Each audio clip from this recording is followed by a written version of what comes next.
Hello and welcome to The Pulse, Issues in Healthcare, the podcast where healthcare leaders share their thoughts on the issues of the day. I'm Leslie Bruce, the Director of Healthcare Leadership and Community Outreach for UC San Diego Extension. Today's guests were Charlie and Michael Kalish, principals of Food Safety Guides. A particularly fascinating part of the conversation involved the burgeoning demand for food safety professionals.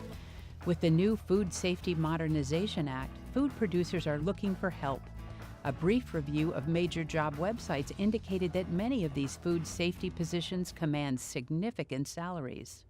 I think that in food safety, correct me if I'm wrong, every day is a puzzle. And you have to solve problems and you have to think constructively. And if you don't enjoy putting out fires and you don't enjoy having to think on your feet and make big decisions, then it's going to be a nightmare. It's going to be a nightmare roller coaster. But if you enjoy that, it's the best job in the world. And I love the job, but I think nobody loves it more than this guy. I mean, every day is different. There's so many things to do and so many ways that the food safety plan can always be tightened up and made better.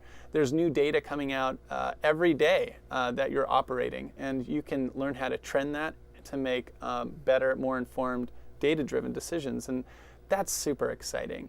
To download this or any of our other recent podcasts, visit the UC San Diego Career Channel website. For now, this is Leslie Bruce saying, here's to your health.